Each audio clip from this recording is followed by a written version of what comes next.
back to Your Path to Career Success, the podcast that helps you build the skills, confidence and strategies to thrive in your career. I'm your host Catherine, and in today's episode we're diving into something that many of us have heard about but few truly understand: executive presence. You've probably heard someone described as having that it factor, someone who just owns the room even before they speak. That's executive presence.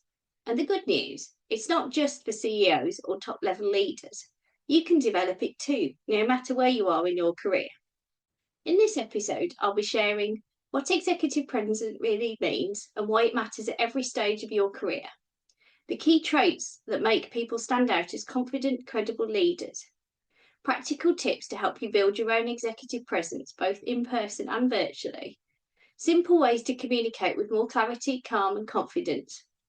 Personal reflections on my own journey with leadership and visibility, and a few powerful quotes to inspire you as you develop your own leadership edge. Whether you're stepping into your first leadership role or looking to strengthen how you're perceived at the top table, this episode is packed with tools and insights to help you show up with presence and lead with impact.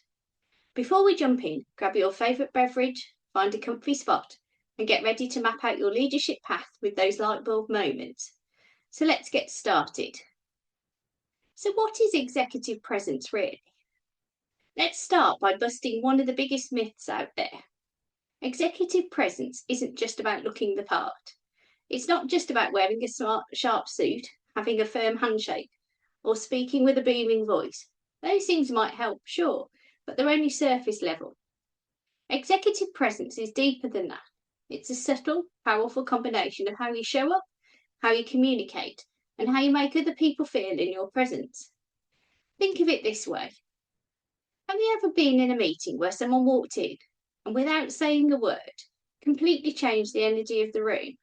People straightened up, leaned in, listened more closely. That's executive presence. It's not about being loud, it's about being compelling. Sylvia Ann Hewlett, who wrote the book Executive Presence, The Missing Link Between Merit and Success, defines it as a combination of three things. Gravitas, how you act, especially under pressure. Do you stay calm? Do people turn to you when things get tough? Communication, how clearly, confidently and authentically you speak. Can you hold the room with just your words? Appearance, how you visually present yourself both in person and online. Do you look polished, intentional and credible? And here's the kicker. Gravitas is the most important. According to Hewlett's research, it accounts for over 60% of what we associate with executive presence. As she puts it, executive presence is not about dressing for the job you want. It's about behaving like the leader people want to follow. So let's land for a moment. Because at the heart of it, executive presence is about trust. It's about being someone that others want to follow, someone who radiates capability, confidence and integrity, even when you don't have all the answers. Here's a question to reflect on. When people leave a meeting with you, what impression do they walk away with? Do they feel reassured, energised, inspired, or a little unclear and unsure? Executive presence is how you leave people feeling, and that's powerful. And the great news, it's not just something you're born with, it's something you can build. Through awareness, practice, and a few strategic shifts in how you show up, you can absolutely develop a strong executive presence that feels authentic to you. You don't need to be the most extroverted person in the room. You just need to be the most intentional. And that's exactly what we'll start digging into next. So now that we understand what executive presence is, let's talk about how you actually develop it. Because this isn't about being perfect, it's about being intentional. These 5 elements aren't personality traits. You either have or don't. They're skills you can practice, shape and strengthen over time. Think of them like muscles. The more you work them, the stronger your presence becomes. Let's break them down. Number 1, confidence, not arrogance. Confidence is foundational. It's about walking into a room or logging onto a call with a mindset that says, I belong here. I have value to offer. But, and this is key, without tipping into arrogance. True confidence is grounded, not performative. It's about owning your strengths and being open to learning all at once. So a tip for you, Try the power pose before a big meeting or presentation. Stand tall, shoulders back, hands on hips or in the air like a champion. It's a simple science-backed way to tell your brain, I've got this.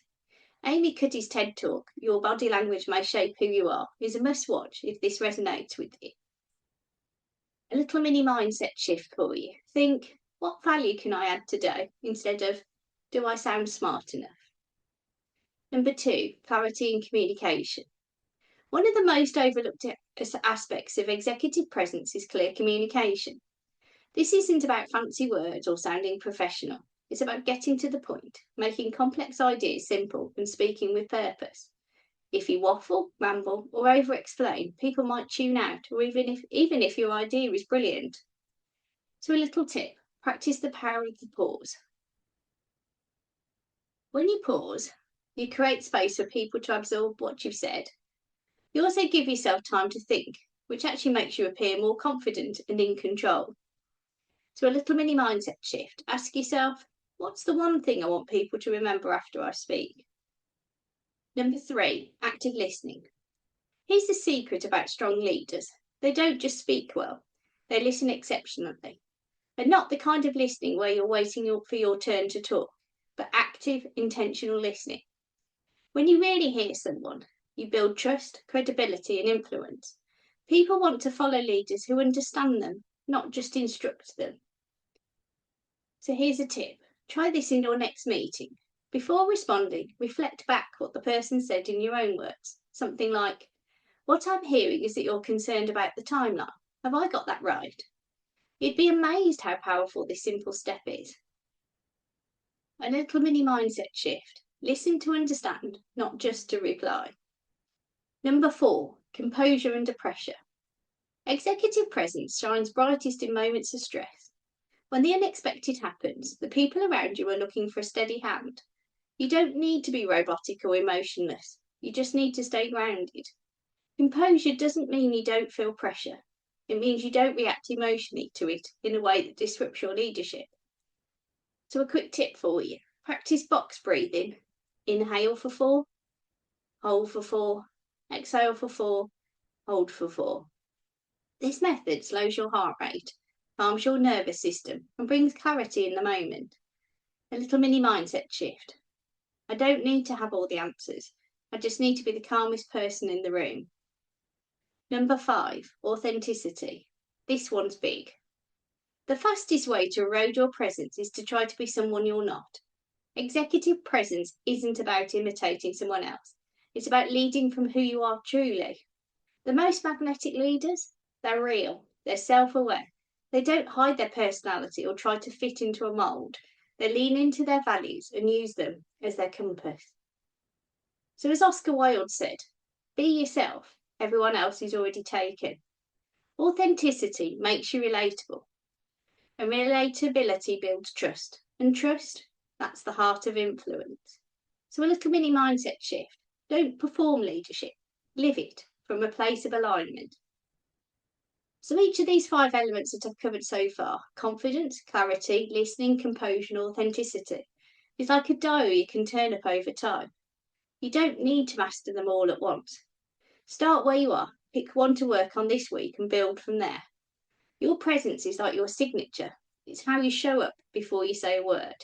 And trust me, it's worth investing in.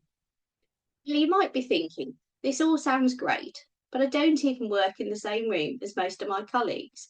And I hear you. Remote and hybrid work are here to stay for many of us. And the truth is, executive presence doesn't disappear just because the boardroom has moved to Zoom or Teams. If anything, presence matters even more in virtual settings because so many of the non-verbal cues we rely on, like body language, tone, and physical energy, can easily get lost through a screen. But here's the good news. You can absolutely project credibility, confidence, and connection from your home office. It just takes a bit of intention. So let's talk about some small but powerful tweaks that make a big difference when you're working remotely or in a hybrid setup. Number 1, keep your camera at eye level. It might seem minor, but your camera angle says a lot. A downward-facing camera can make you appear disengaged or unprepared, while one that's too high can feel awkward and distant. So a little tip for you, stick your laptop on a few books or invest in a simple laptop riser. Eye-level positioning helps mimic in-person eye contact and creates a stronger sense of connection. Number 2, use your name and role when you speak up. In larger virtual meetings, it's easy to blend into the background. Introducing yourself, even briefly, reminds people who you are and what you bring to the table. So, for example, "Hi, I'm Jess from People and Culture," just to build on what Mark said. It signals confidence and reinforces your presence, especially if not everyone knows you well. Number 3, speak early in meetings. Research shows that the earlier you contribute, the more likely you are to be remembered. Speaking up at the beginning sets the tone for how others perceive you during the call. You don't have to make a big point, just ask a thoughtful question or comment on the agenda. It gets your voice in the room and boosts your confidence. Number 4, communicate clearly in writing. In a remote world, emails, chat messages, and shared docs are your daily presence. Rambling or vague messages can undermine your clarity and authority. So try to keep it concise. Use bullet points, be direct and kind, end with clear actions or questions. People will start to associate your name with clarity and confidence, even when you're not speaking. Number 5, turn your camera on when possible. We get it, there are camera off days, but consistently showing your face in meetings helps humanise your presence and build trust, especially when you're managing or influencing others. Even if others don't always turn theirs on, your choice to do so signals energy, engagement, and leadership. Executive presence isn't about being on all the time, it's about being intentional in the moments that matters. That might mean preparing one impactful point before a meeting, sending a follow-up email that's clear, warm, and action-driven, and using your tone of voice and body language, even through a screen, to make people feel seen and supported. You don't need to dominate the call, but when you show up with clarity, calm, and consistency, people notice and they remember. Remote leadership is still leadership, and your presence can absolutely shine from wherever you are. So let me share something personal here. When I first stepped into a management role, I remember feeling completely out of my depth, especially when it came to making recommendations for change. I knew my stuff, I'd done the research, I'd had the experience, but the idea of presenting my ideas to senior leaders, that felt intimidating.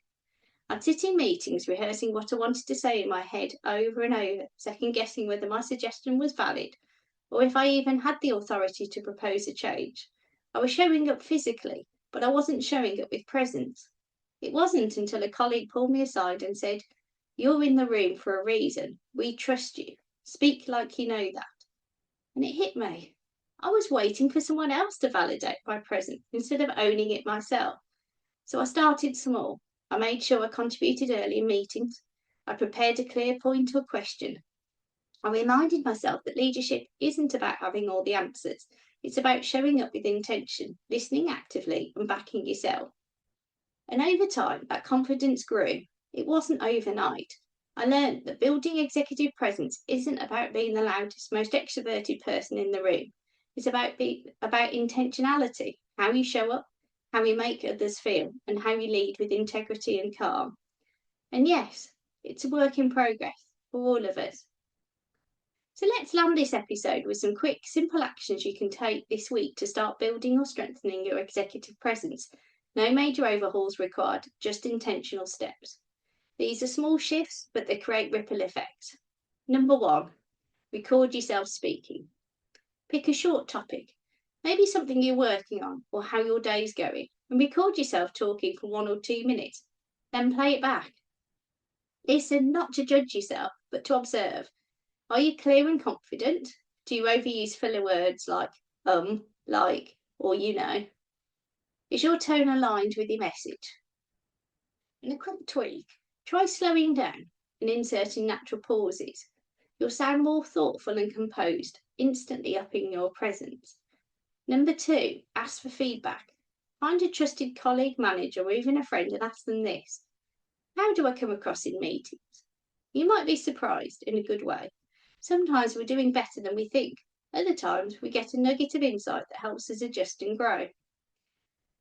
So a little tip for you: ask specifically about your communication, confidence, or leadership style. People love being asked, and it shows you're self-aware and committed to growth. Number 3, dress for your own confidence. Yes, even on remote days. This one's personal. When you wear something that makes you feel strong, focused, and put together, it affects how you carry yourself, even if no one sees below the shoulders.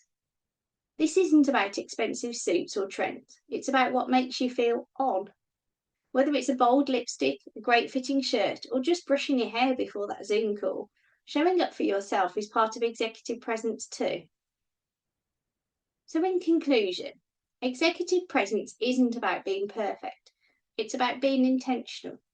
It's built moment by moment in how you show up, how you speak, how you listen, and how you lead. Try one of these quick wins this week, then come back to this episode in a month and see how far you've come. Because trust me, you've got this. Here's a quick recap of what we covered. What is executive presence really? We explored what executive presence actually means. It's not just how you look or sound, but how you carry yourself, communicate, and build trust. Gravitas, clarity, and authenticity are key. The 5 key elements you can build today. From confident communication to active listening, staying composed under pressure, and being truly you, we covered the practical behaviours that make you stand out as a leader. Executive presence in remote and hybrid work. We looked at how to bring presence into the virtual world through eye-level cameras, clear communication, and small cues that help you own your space on screen. I shared a moment from my own journey when stepping into leadership felt uncomfortable, and what helped me grow into my presence over time. And I then gave you 3 simple actions you can take right now to strengthen your executive presence.